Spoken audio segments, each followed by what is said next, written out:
Welcome to the Lyons Share, the podcast where family, faith, football, finance, and fun come together. Join Mitch Lyons, former NFL player turned financial pro, as he shares insights and stories from his unique journey.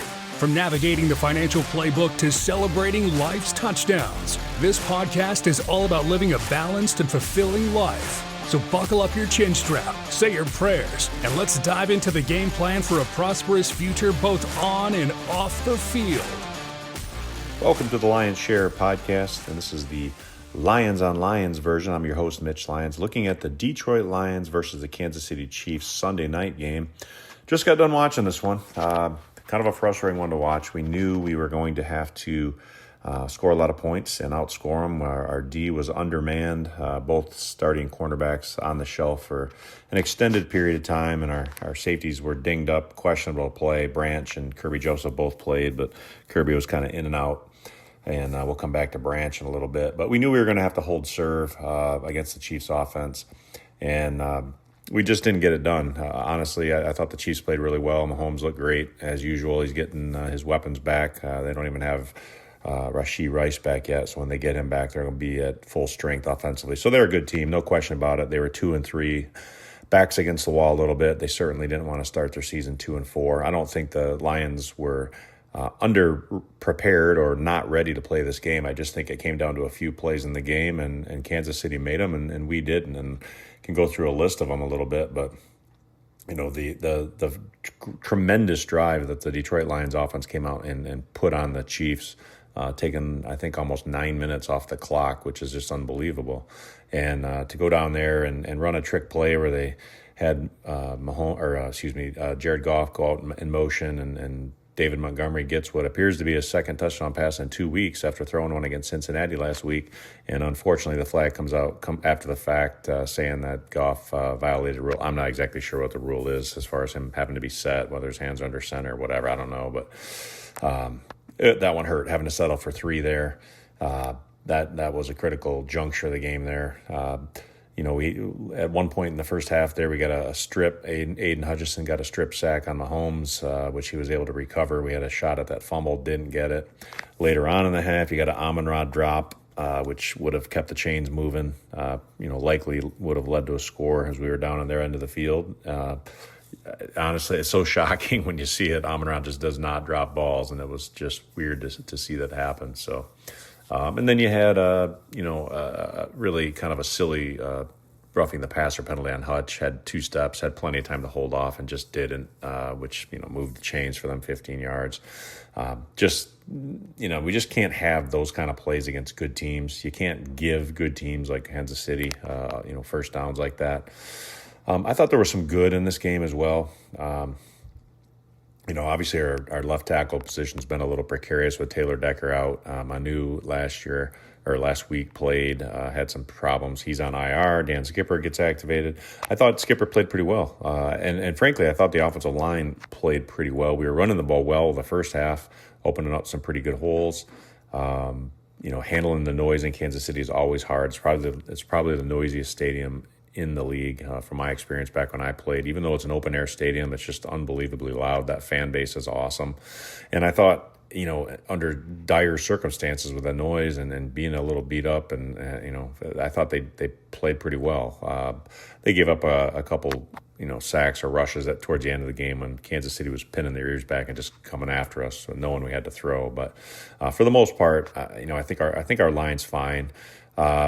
Sam Laporta, another good week after last week's performance against Cincinnati. What a TD catch. I mean, phenomenal to catch that one hand and get his feet down. That was awesome. Jack Campbell, I love that kid. He just is all over the field. He's a high energy, high effort guy. I love watching that kid play.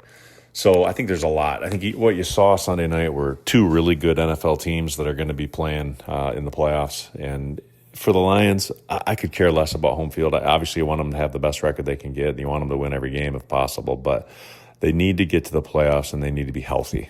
You can't go in with a depleted secondary like we had tonight, like we experienced all last year with all the injuries.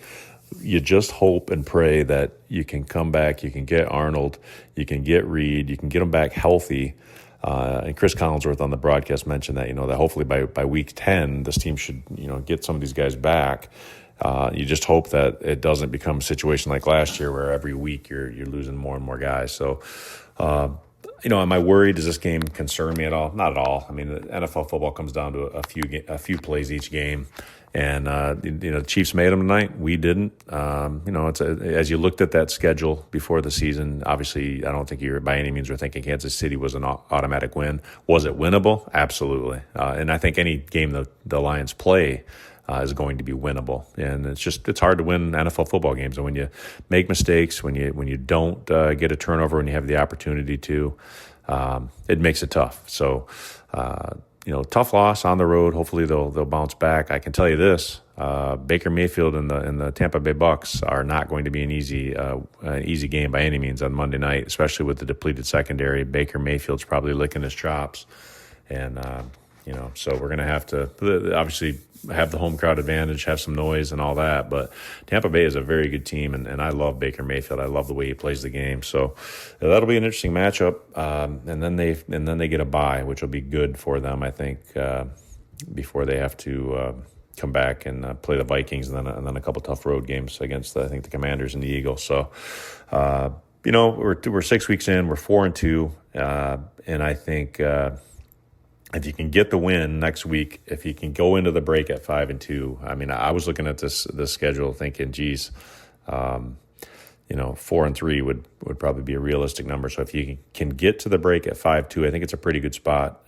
Get a week off, have an opportunity to heal up, and hopefully get some guys back. Obviously, it's tough. It's tough to win NFL football games when you take your top two cornerbacks out. And they got some safeties that are dinged up. So I think all in all, hey, Detroit's a fantastic football team. They just didn't make plays tonight, and they got beat fair and square. Now, after the game, Brian Branch taking a swing at, I think it was Juju Smith-Schuster.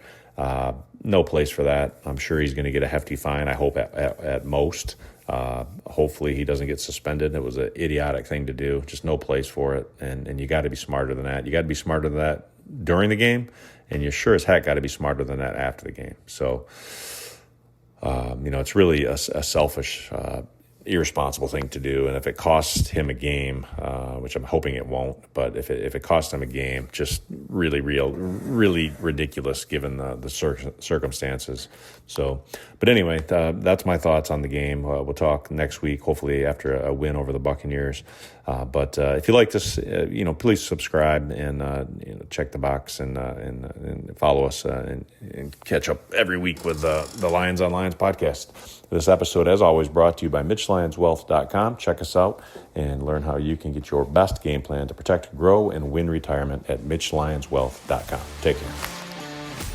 Thank you for joining another episode of The Lyons Share.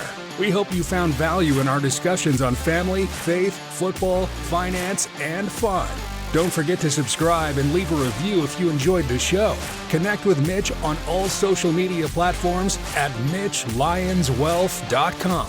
Until next time, remember to protect your wealth, cherish your loved ones, and live life to the fullest.